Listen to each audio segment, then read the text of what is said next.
Alright friends, welcome back to the channel. My name is Kristen and this is Growing Zone 9B.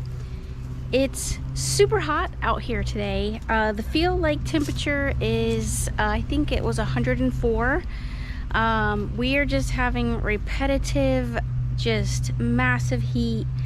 While the temperature is really reading somewhere in the 90s, that feel like temperature is just absolutely insane.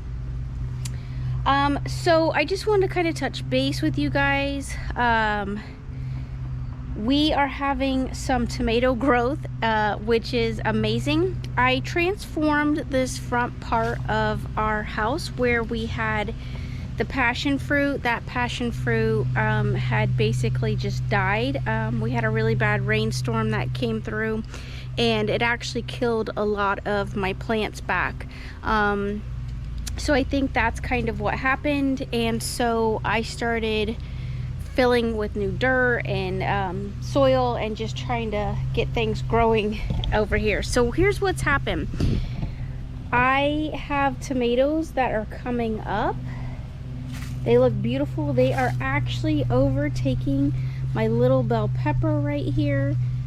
It's a beautiful little bell pepper. I'm gonna probably try to pin this plant back. I need to get some clips. Oh look, yes, we have some tomatoes down in here, so they have started. This one, I think, okay, so this one is the Somerset tomato. I just ran up to our Lowe's and had picked that up a couple of weeks ago, and it's just looking absolutely beautiful. I have another one right here. It's not as large as the one next to it, but again, you see, I just need to pull it back and pin it up. So that's what I'm going to do. That's on the agenda for today. So we're going to pin that back, and that'll give that bell pepper a little more breathing room. This tomato over here is the Celebrity tomato. I need to pin this one back as well. You can see it looks absolutely beautiful, but it is squishing my poor bell pepper. Now I'm noticing a little bit of yellowing in the leaves, so I am probably going to want to hit this with some potassium just to make sure. I know it's definitely got good nitrogen in this area because I put the coop poop in so that this would produce fairly well. That one's a dead little bud, and so I just want to clean that up. I see a little leaf damage, so yeah, I'll probably throw a little more potassium on this area. And here's the other Celebrity tomato. So that's looking good. I figured this kind of shady area with these boxes would do fairly well. Now I got these boxes over at, I think it was, I want to say Grower Solution, potentially. They are self-watering, but I will tell you that we had to drill holes in them down over here because what happened was is when it rains really bad, these just kind of pull up all the dirt and it starts pouring out. So yeah, that didn't really work. These buckets are not new. We've had these grow containers for quite some time. There's little Luna. It's so hot out here. We have somebody who's cutting grass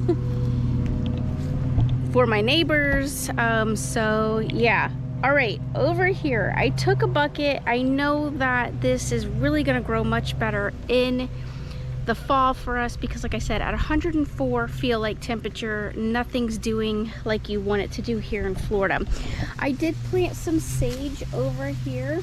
It hasn't really done what I want it to do, but I put it in this dapple light because I was hoping that under these massive sunflowers that I have, these are Mexican sunflowers. They are absolutely ginormous. They get like trees here. They are and can be invasive, and so I have kind of stuck it under the shade there so that they can start to produce and not get as blistered. As you can see, my cane absolutely died, my sugar cane, so I am gonna have to get some more sugar cane.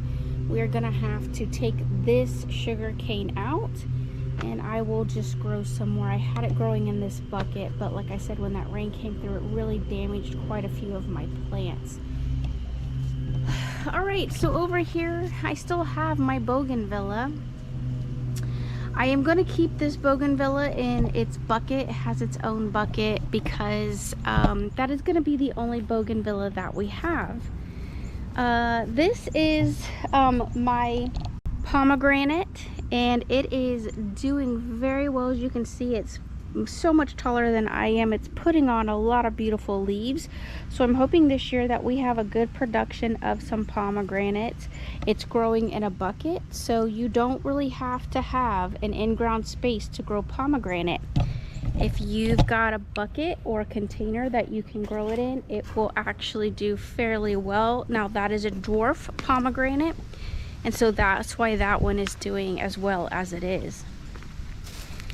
So the big adventure is right here. As you guys can see, we have a trailer, and so we have it full. This is like the third load that we have put into this trailer. As you can see over here, we used to have our bougainvilleas over here. Let me tell y'all what happened. All right, so what happened was I had asked my fiance numerous times to please clean up the bougainvillea.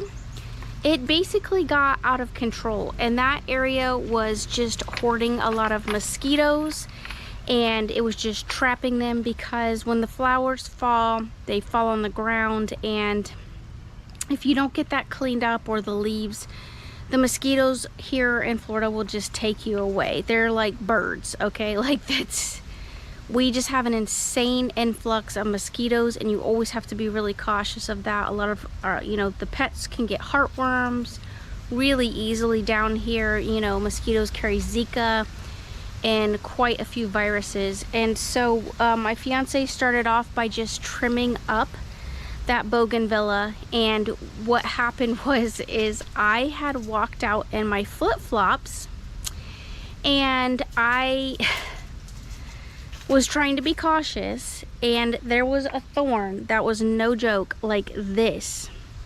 And what happened was it went through my flip-flop. It went into the bottom part, like the ball part of my foot, went all the way through, and I jerked my foot back out of the flip-flop, and the bougainvillea actually broke off in my foot. So I did not want to go to the doctors. I do have insurance, but I was like, what if this was a situation where we had to take care of ourselves? How could I take care of myself? Now, I'm just speaking directly what I did. You all always have to do what's best for you if you get hurt.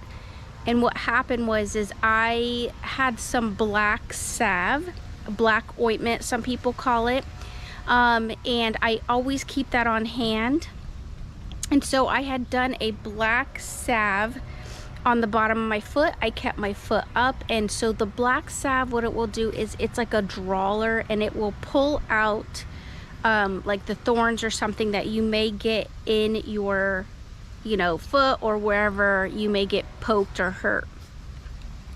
So I did that for 3 days. I also soaked my foot in Epsom salts, and I can still, right now, like there's still like a little piece in it, but it's definitely a smaller piece, and I've been trying to like clip away at it and like kind of just like dig it out to get it out of my foot so that it doesn't do like long-term damage. Because honestly, what will end up happening is if I have to go to get some type of medical help, they're literally just gonna lance my foot and then just pull it out.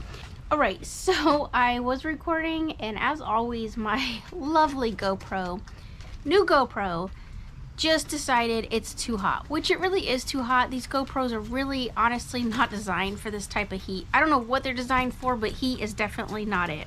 All right, so here is the black ointment that I have. It's Nature's Sunshine. This is the brand. I use it quite a bit. It's very thick and it has quite an intense smell to it, but I don't mind the smell. I actually like the smell. I will just smell it, like it just smells fine, you know what I mean? But it definitely has an aroma and a scent to it, so keep that in mind. It's got, you know, chickweed, comfrey leaf, golden seal root, marshmallow. So anyway, red clove, there's vitamin E, there's a couple of other things in this. Check it out if you're interested in it. This is a good pulling product. You want to make sure that you have that kind of stuff on hand. So my mom has been growing peppers. This is the pepper. I'm not even going to begin to try to pronounce it. I will list it somewhere for you guys. It came from Baker Creek. And my mom, you know, she's a new grower, and so I mean, she grew when she was a kid, and my grandfather grew, but my mom hasn't been growing for quite some time, until most recently. And so she brought me over a bag of these peppers. Now these are a mild pepper, and they're just, they look so adorable. They're like little pumpkins. Do you see the little ridges? They are absolutely adorable. Great snacking pepper for the kids. Yeah. Super kind of like sweet. I wouldn't say they're like a bell pepper, but they definitely have a bell pepper kind of taste. As you can see, it's kind of got a very thin skin. So if you don't mind, you know, that kind of pepper, it's really good in dishes. And you want to grow stuff here in Florida that, you know, will grow easily. And that's what I'm saying. My mom doesn't, you know, pay as much attention to the garden as I do. Now she does go out in it daily and do things that she has to do, but what I'm saying is that she, like, her whole focus is not, she's not a grower. So ultimately, if she can grow it, you all can grow it. Here it is. It's beautiful. Like I said, I'm not even gonna try to pronounce this. I will post it for you guys. The other thing that we've also been doing was I made watermelon jelly. So it's not too thick enough though, for me. I can post that recipe for you guys. I used frozen watermelon. You can use fresh or frozen watermelon. I will tell you, to me, it's not really an adult jelly. If you like watermelon Jolly Ranchers, that is definitely the taste you're getting. So the kids really like it. I've never ever made watermelon jelly in my life. I just found the recipe online. I will link that recipe for you guys or put it in the description so that you guys can try it if you'd like to. Would I make that jelly again, in all honesty? Not unless the kids ask me to. It's not bad. It's just, for me, I just don't want a mouthful of almond butter and a watermelon Jolly Rancher. So, all right, friends. I appreciate you guys so much. Thank you for spending time with me. I know we are in the middle of summer. I cannot wait for it to cool down so that we can get really back out in the garden and start growing like our vegetables and stuff, because like I said, this heat's just really putting a major damper on our growing right now, for me anyway. So I mean, if you want to grow some black-eyed peas or something like that, you'll be fine. But or some okra potentially. I did have some okra that had popped up, and then within like the last week or so, it's just like, it just fell over, wilted. It's not happy. The heat is just really too much. You almost need a shade cloth on your veggies right now. So all right, friends, until next time, love one another, be kind, and I cannot wait to see you guys in my next video.